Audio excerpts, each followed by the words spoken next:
last stream we had nothing but gladiator beasts to the tables for Yeah, I was just made at the start of the match mentioned that I've seen like it seems like every other player here is playing Gladiator Beast. The one on stream makes the fifth Gladiator Beast player They I've offered seen that he was here. taking Frazier. Smith took it. Yep, Frazier has won round one. That is a pretty good start to the stream from YCS champ. YCS champ showing why he is very much deserving of that title of the YCS champion. All right, welcome back to the channel. In case you didn't know, there was a $2,000 tournament in Smithfield, North Carolina this past weekend, the weekend of May 6th, 2023. And yeah, I made top 8. I actually finished first in Swiss. I played Frog Monarchs, and I will go over that a little bit later in detail. But this was a really cool event. It was held by Big Boy Gaming, which I believe is a relatively newer local in the area. And I have to say, the store was really nice. It's really, really big. They could hold over 100 people easily, it looks like. They had a lot of space. The turnout for this event was a little over 50 players. I think it was like 53 or something like that. And they paid out all the way to top 16. And then there was a top 12 playoff with the top 4 players who finished in Swiss getting a bye. And then the other 8 people play each other. And then the 4 who win complete the top 8, and then that is like your final top 8. So in this video, I'm going to be going over the top 8 deck list, not really in depth because I feel like a lot of them are standard and don't need much explanation, but we'll just be going through them and saying congratulations to everybody who did top. Here is a breakdown of everything so you can see who got first and then all the way down to who got 16th. Also, it shows the pricing breakdown. So first place was $500. Second place, 300, third and fourth, 150, fifth through eighth, 100, ninth through 12, 75, and then 13th through 16th got $50. On the right, you can see that they even have our records. Now, I will say that the records are a little inaccurate because the top 4 players after Swiss got a bye. So it says I went 7-1, right? But I actually was 6-0 in Swiss, and then I got a bye in top 12 playoffs. So I guess they counted that as a win, but I actually only ended up playing 7 total rounds, not 8, just to be clear there. And so the same would be true for Vinnie Casello, Ryan Prescott, and Michael Boyd. I think that all of us, if you just subtract 1 from our total wins, then you get a more accurate representation of the tournament. Anyway, the staff there were very pleasant. I'm definitely willing to go there again. I believe they're having a 3v3 Edison tournament 2 weeks before Nationals, so in 7 weeks from right now. And yeah, I definitely would like to go to that. I'm not exactly sure who I'll be playing with yet, but there's plenty of time to decide and make travel arrangements and do all that type of stuff. But yeah, the store is really nice, really big, and a nice quaint area too, so you don't have to worry about like parking, I feel like, or it being in the middle of a big city or something where, you know, parking might be super expensive. We found parking right next to the store, and it wasn't too far from our Airbnb. But yeah, if you're ever in the area, North Carolina, check out Big Boy Gaming and tell them I sent you. Okay, so starting with 8th place, we have Mitchell Niles, aka Hydro Pump. Shout out to him. Really good player. Has been doing really, really well this last year or so in Edison. And he just got top 2 at a Peak of the Beak online Edison tournament that was about 91 players, something like that. So he played Value Turbo in that event, and he also played it in this event. And I think his deck list did change a little bit. I see a main deck Cyber Dragon and Chaos Whisperer. I'm not sure if those cards were in his deck last week. I feel like I don't think Cyber Dragon was, but that's one of the changes that I see here.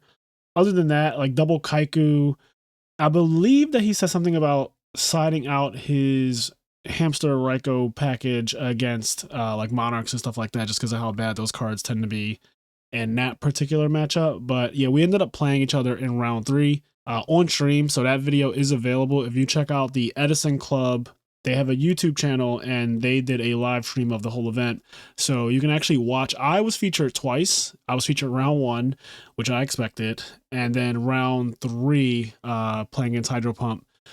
And I'm not surprised about that either, because obviously they wanted to feature like people who are more well known and get some really good games on there. So there's plenty of good content on that live stream. Check that out if you get a chance. But yeah, you get to see me playing my Frog Monarch deck against Hydro's Value Turbo deck. And it's actually a very back and forth match. So that matchup is, it's honestly, it could go either way. I think that matchup is a very close to 50-50 one in the format.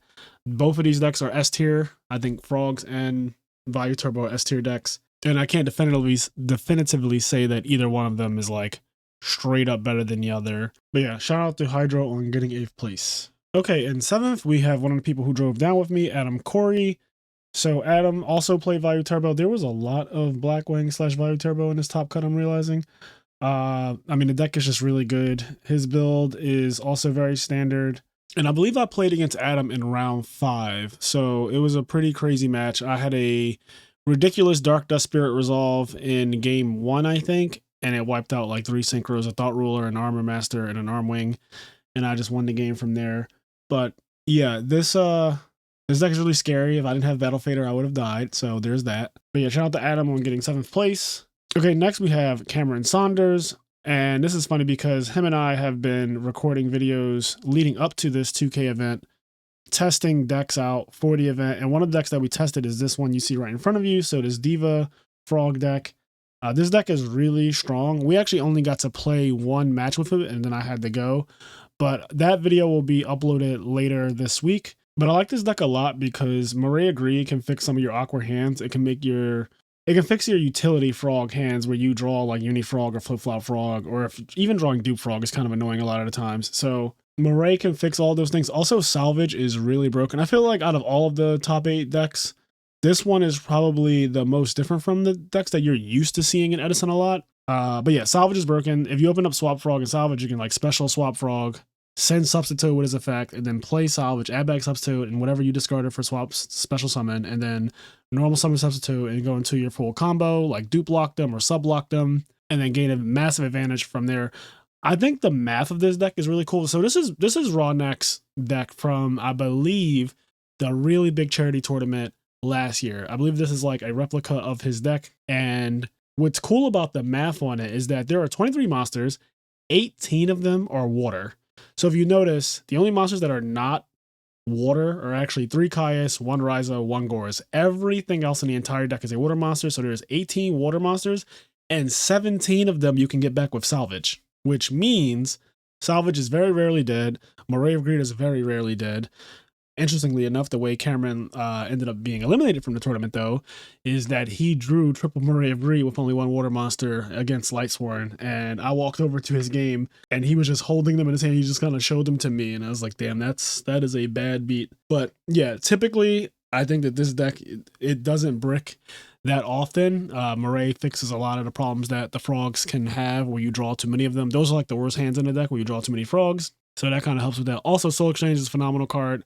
I will talk about that in depth when we get to my build, which is next. Okay, so here's my build. I got 5th. Again, I finished first after Swiss, so I was 6-0. And yeah, I played on stream twice, so you can check those games out. I actually played against 2 Gladiator Beast decks, rounds 1 and round 2, which is obviously one of the worst matchups that frogs can have. It gave me so much anxiety. I really, really hate that matchup. And I'm annoyed that people even play Glad Beast, if I'm being honest. Like, I get that the deck it's okay, I guess, but it's just so outclassed by so many other decks. And I know it's a comfort zone for a lot of people. I used to play it myself. I've topped stuff with it before in the past, and I understand why people play it, because it is one of those decks that wins the game really quick when it does win the game. But then when it loses, it's so miserable and dragged out the way it loses. And then you get to that point, you start awkwardly setting Gladiator Beast monsters that get attacked over. So yeah, I played against Glads rounds 1 and 2. And I think the reason why I was able to win both of those rounds is literally because of Soul Exchange. Like, I maxed out on Soul Exchange, not with the intent of playing against Glad Beast though. Like, I did not care about Glad Beast when I built my deck. I play Soul Exchange because the card is actually cracked. We complain about Brain Control a lot, and Econ is more copies of Brain Control in this deck. But then Soul Exchange is low-key. Low-key, it's like on par with those cards as well. In fact, it does something that they don't do, which is it can target face-down monsters. And if you look at my round 3 feature match, I played against Hydro Pump, and he went first. I lost every die roll except 2 the whole day. So he goes first, and he sets Raikou, sets a back row, and I go Soul Exchange, Summon Substitute. And that opening, not only does it like really mess up all the decks that set monsters, their Raikou hamster stuff and all that, but it also basically steals going first from the person. Like now it's like I went for. In fact, with that hand, I don't mind going second. Like obviously I want to go first, but with Soul Exchange Substitute, if it resolves, and like it pretty much always does, unless your opponent specifically has Solemn Judgment, when it resolves, it's like you went first, because not only do you get rid of their monster, but they probably don't get any value out of it unless it's a Sangan or a Golem Zombie. And then on top of that, you get to set up your sub block or dupe block, then your deck out by a ton of cards, make your deck outrageously consistent and good from that point on, because you're just leaving in the good stuff. And then you can slowly grind them out of cards, which is what my deck was designed to do. So if you notice, I'm playing 10 total tribute monsters. I have 3 Kaias, 3 Ryza, 2 Thestalos, 1 Dark Dust Spirit, and 1 Vanity Fiend. I technically can also tribute for Gores and Tragodia, I guess, but that never came up for me, thank God. And I play 2 Junk Synchrons. So all of those are what I would consider my monarchs. I'm using air quotes with that. Those 12 monsters are my monarchs. They all require my normal summon, so all 10 in the second row, and then the 2 Junk Synchrons. They all require my normal summon. I love Junk Synchron. There's still like a debate on what's better, Junk Synchron or Deep Sea Diva. I personally think Junk Synchron is better. I love the fact that Junk Synchron can perpetually bring back Swap Frog and then bounce the Junk Synchron to your hand. You actually see me do that play a couple times on stream. It is so much card advantage when you do that, especially if your opponent can't even attack over the monster you bring back. And you can do other trick stuff where you start bringing back dupe frogs and substitute. You could bounce the substitute back to your hand and all kinds of crazy stuff that Junk Synchron allows you to do. So the card is really good. Also, obviously being able to go into 6-star synchros, 5-star synchros, and all that stuff. The random OTKs you can do with Junk Warrior, where you special swap Frog and then you normal summon Junk Synchron and you bring back a guy, and then you synchro for Junk Warrior while Swap Frog is on the field. Junk Warrior goes to 3,300 attack, and that's only if there's a Swap Frog on the field and nothing else when it's summoned. And so you'll have the Swap Frog 1,000 attack, the 3,300 Junk Warrior, and whatever else you might have on the field that might have some attack power. So it's very easy to OTK with Junk Synchron if your opponent gives you an opening. But yeah, this deck, the reason why I did not play Frog Heroes, because a lot of people are wondering, and there was even people at that event playing my Frog Hero deck that I top with in Gladiators of Edison. The reason why I switched to this build though is because Value Turbo is extremely popular right now, and that deck can play Oppression, sometimes does play Oppression, probably should be playing Oppression. And because of that, I did not want to lose any game ones to that card. I just really don't feel like it's a good thing to play into the field. So in my head, I was like, Oppression's probably going to be played, and the hero version playing Triple Miracle Fusion and Infernal Prodigy and all other stuff. Like it also plays Junk Synchron, at least the one that I used. It just makes the deck overall weaker to Royal Oppression. But this build is very old school Monarch, basically, with Junk Synchrons in it. And I like the 2 Thestalos because Soul Exchange Thestalos is low key my absolute favorite play. Like I love Soul Exchange Thestalos. It takes away so much of your opponent's cards. You get rid of their monster, a card out of their hand, and then usually people will use a Bottomless or Deep Prison or a Mirror Force at some point during the duel to get rid of the Thestalos, because everyone's playing so many Deep Prisons. And whenever that happens, that's just a 3-card interaction. So they lose 3 cards. They lose whatever you attributed, they lose the card out of their hand, and then they lose the trap that they used to get rid of Thestalos. And then I just lost Soul Exchange and Thestalos.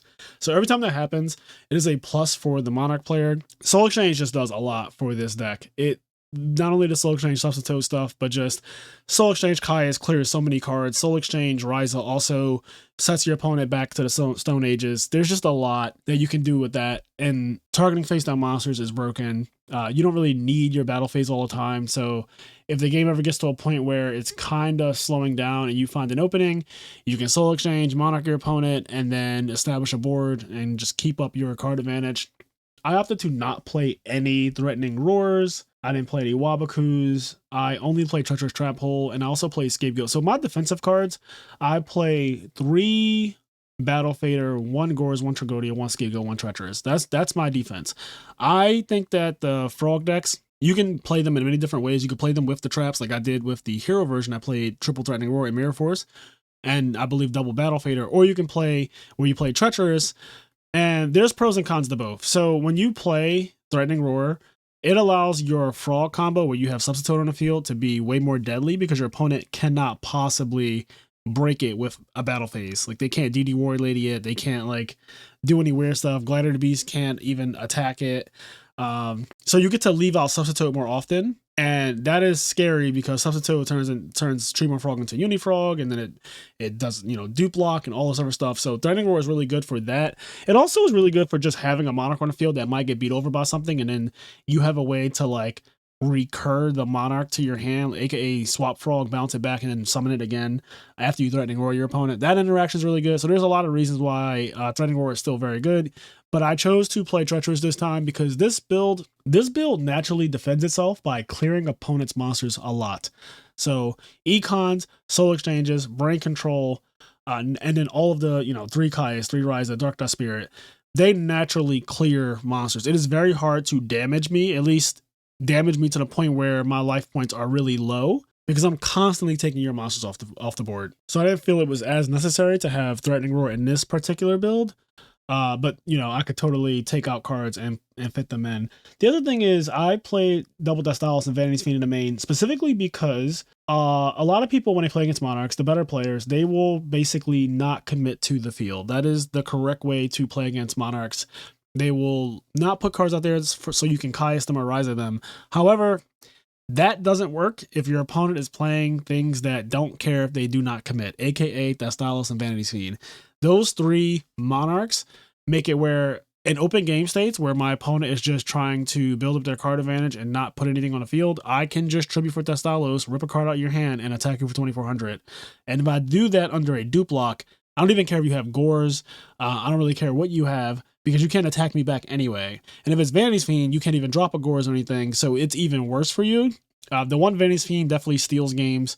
I believe on stream I dupe blocked the GB player and then summoned Vanity's Fiend. So it's like, not only can you not attack, which is what that deck specifically needs to do in order to play the game, but you also can't special summon monsters anymore, and it is just a lot going on with that. So Vanity's Fiend and Thestalos are my open game state Monarchs, and then I have the 3 Caius, 3 Ryza, and 1 Dark Dust Spirit to clean up actual monsters along with Soul Exchange, Econs, Brain Control, etc. I don't really think there's anything I would change about my deck. I mean, it performed really well. I went 6-0. I played against 2 Glad Beast rounds 1 and round 2, Vayu Turbo Hydro Pump round 3. Round 4, I played against Hero Beat. I 2-0'd that matchup. And then round 5, I played against Vayu Turbo. And round 6, I played against Pure Black Wings. Or no, it was actually Hybrid Black Wings. So the people I played from rounds 3, 4, 5, and 6 all topped. Yeah, Hydro Pump topped.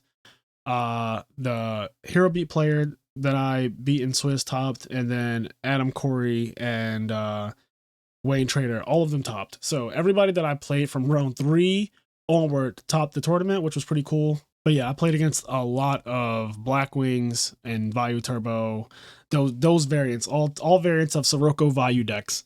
As far as my side, I didn't do anything crazy. I think that in general, pretty much frog sides are very streamlined at this point, like Triple Crow, Dust Tornadoes, Book of Moon, and then you have a couple flex spots. You're also going to see triple Vanity's Fiend. I main deck one, so the other 2 are just in my side deck.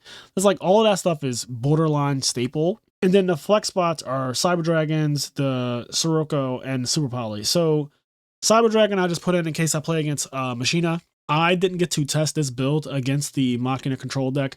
I assume that this deck naturally, like the main deck, just shits on that deck because it is a Hamster Ryko deck. But on top of that, Machina Fortress is terrible into Soul Exchange and Econ tributed to take it and then tribute it for a Monarch. So I imagine that matchup is actually super easy. Also, Dark Dust Spirit low-key just shits on Machinas as well. It doesn't trigger Machina Fortress's actual effect that rips a card out the hand. So Dark Dust Spirit is really good into that matchup. But yeah, because I didn't get to actually test the matchup, I was like, I don't know if I'll need a little bit more for it. So I sided double Cyber Dragon, and then it worked out anyway, because if you're going to play against like Glad Beast and Hero Beat and stuff like that, Cyber Dragon is just good to bring in for those matchups as well, which I did. One Sirocco, if I play against anything that uses the Sirocco Vayu engine, which apparently I played against a lot of it. Sirocco actually underperformed. I don't know if I'll be siding it again. The jury is still out on that. I have to test more. I did not really test much for this event. I think the one session I had earlier in the week but with Cameron Saunders, where we played a deck very similar to this one, that was it. I did that. And then when I got to North Carolina on Friday, I just went out for Cinco de Mayo and we got like margaritas and stuff. And I fell asleep really early because I did not sleep the night before. So I did not really get to test. And I was with like 4 other people. And I remember they were testing pretty much all night. But it worked out because literally all 5 of us who drove down from Philadelphia or Delaware or wherever, we all made top cut, which was really nice to see. But I didn't get to test a lot of to see how this deck performs against certain matchups. Like I don't know I've never played against Lightsworn with this deck before. Still haven't played against the Machina deck with this. Haven't played against Diva Hero with it. So there's a lot of matchups that I just still don't 100% know how they play out. But in my head, I just think the Frog deck is so strong anyway that I don't really care to have to test a whole bunch. Like I think that the good thing about Edison format is that it's a condensed format where it's not really changing too much. Like we rarely get new decks and rarely does the meta shift to a point where it's like you're completely blindsided by something. But yeah, and Super Poly was great. I used it in round 4 against a Hero Beat player. And yeah, it really caught him off guard. I believe he had an Absolute Zero in the field and an Alias. He had like double Alias, Absolute Zero, and he summoned Ocean. And then I Super Poly'd the Ocean and the Alias and made my own Absolute Zero. And then I like booked his Absolute Zero. And then mine got tributed. And then it triggered to wipe out all of his monsters. And because his Absolute Zero was face down, it did not activate. So I was able to wipe out all of his field. And he got no actual value out of it because the Absolute Zero that he had was Bookamooned.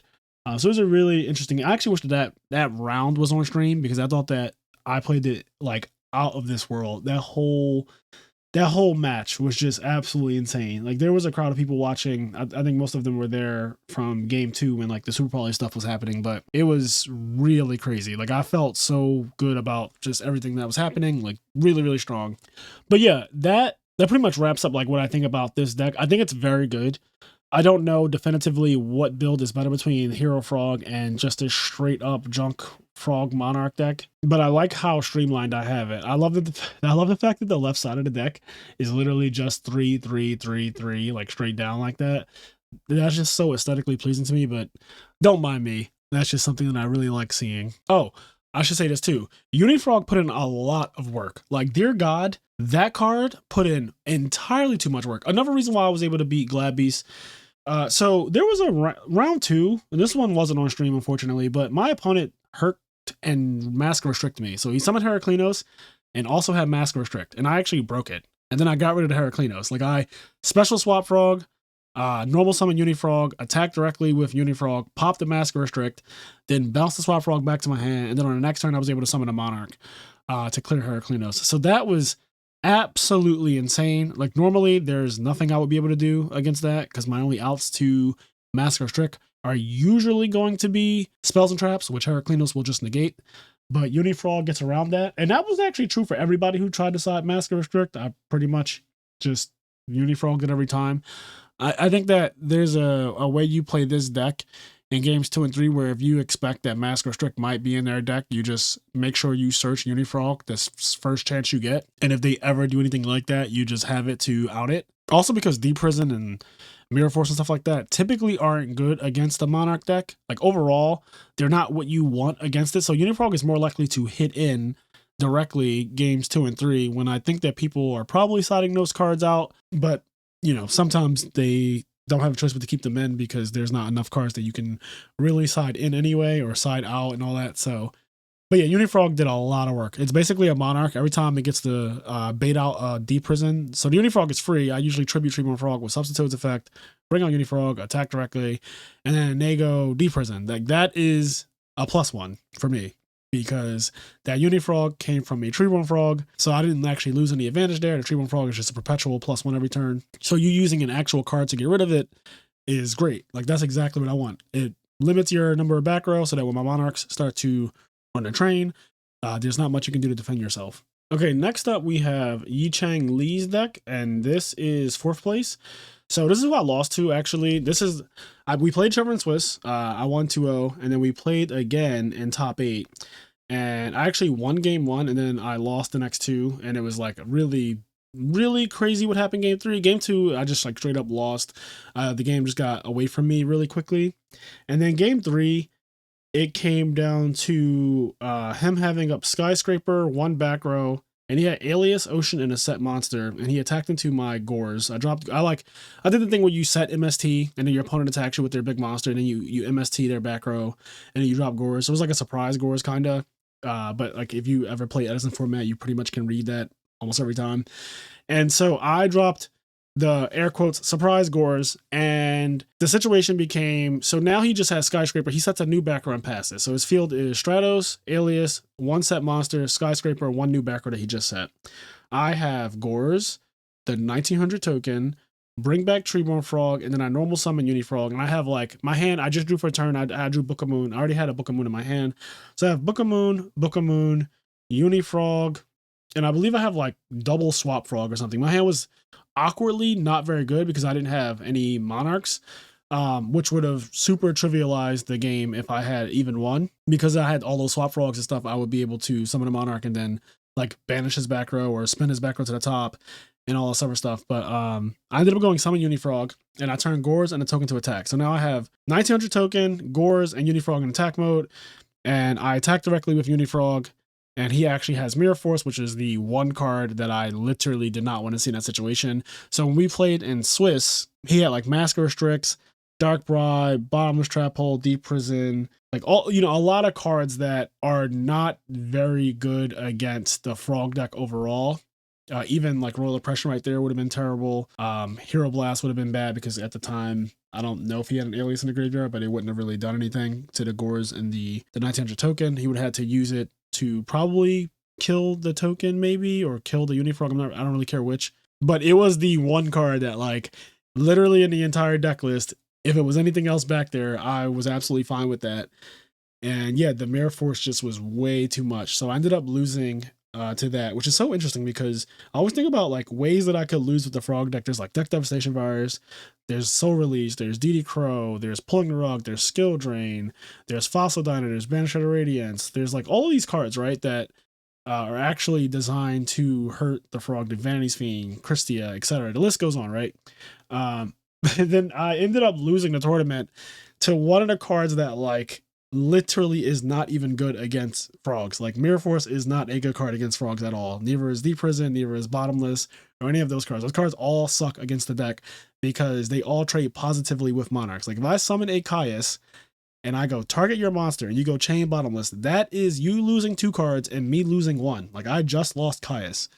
And if you're confused about that, is because the Frog deck is obviously going to be using Treeborn Frog in order to summon that Caius. If it's not using Treeborn Frog to summon that Caius, then I don't know what the fuck is going on. They probably bricked, but like 99% of the time, it's going to be a Treeborn Frog being tributed forward. If not, in my specific build, it's probably going to be a Soul Exchange, which means your monster is being tributed for my Caius. So, yeah. But as for this Hero Beat build, really solid. I mean, it's standard. I don't really have any complaints about it. I like that he's playing the Floodgates. He's playing Double Oppression and Double Skill Drain. I think those cards are just really strong. And only 2 copies of Miracle Fusion, which I assume is because he main decks just one Ocean.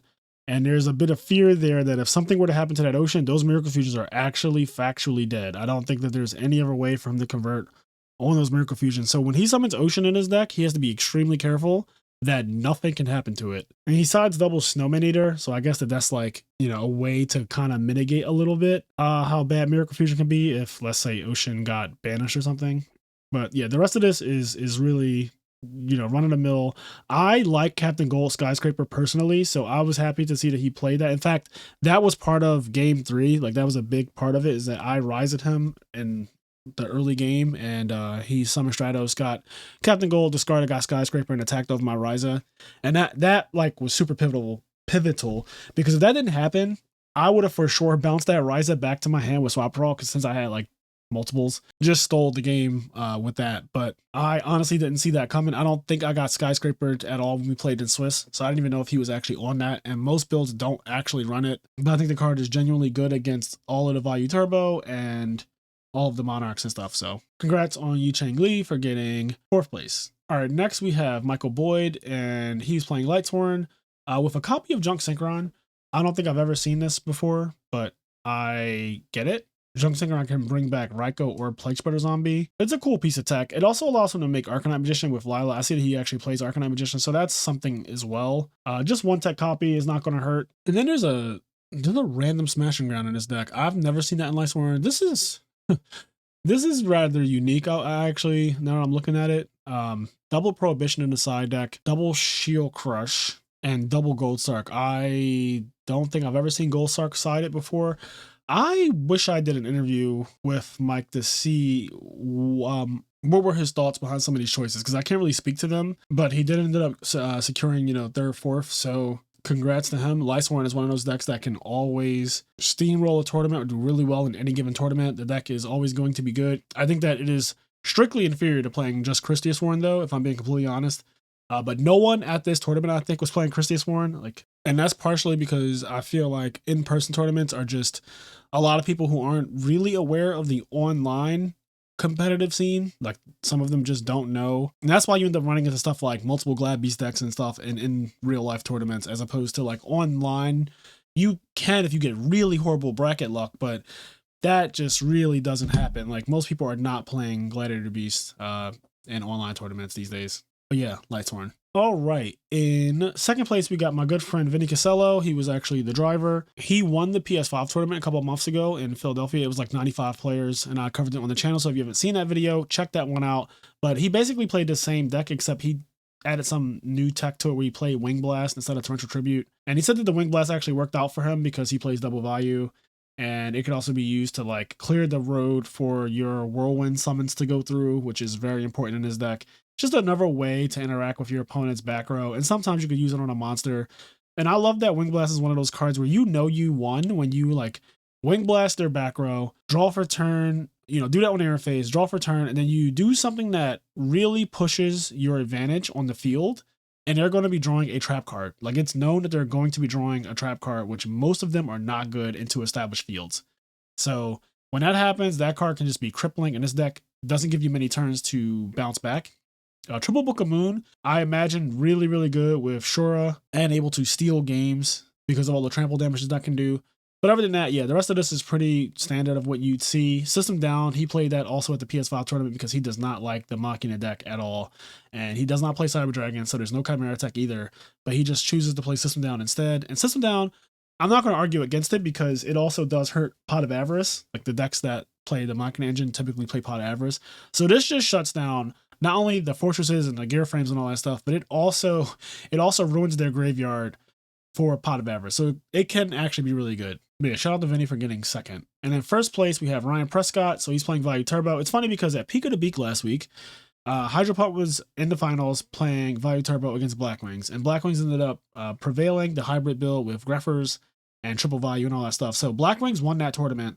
And then a week later, for this 2K event, the same exact matchup in the finals, right? Same exact matchup. So Blackwings versus Value Turbo. And this time, Value Turbo prevailed. So those decks are pretty much going back and forth, but both of them are what I would consider S tier decks for sure. Two of the best decks in the format. It's so interesting because around the time when I did my tier list a couple months ago, I think this was around February, I did my tier list for Edison format, and I had Value Turbo. I think it was like the first deck that I put in S tier. Not that it's better than all the other decks in S tier, but it was the first deck there, or like one of the first decks, Blackwings and this. And some people didn't think that the deck was like actually up there, but I think it's being proven recently that when the good players do play Value Turbo, it's really, really strong.